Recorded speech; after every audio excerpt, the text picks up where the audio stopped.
आज की रैली के हवाले से आज माही गिरोह ने जो है वो पूरे रीजन एशिया में ये रैली हो रही है और पूरे साउथ एशिया में एक ही वक्त में सारी दुनिया की तंजीमें जो है वो ये डर्टी एनर्जी के खिलाफ रैली कर रही हैं कि जो तवानाई के माहौल दोस्त जो तरीके हैं उस तरफ हमें आना चाहिए, ना कि हम डर्टी एनर्जी की तरफ जाएं।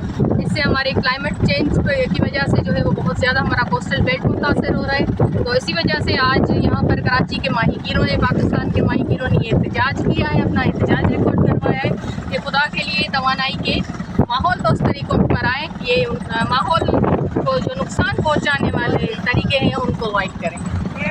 शुक्रिया, मेहरबानी। अब चूँकि लहरों का जो है वो तेज हो चुका है अपना हवा के रुख के हिसाब से। शुक्रिया फातिमा।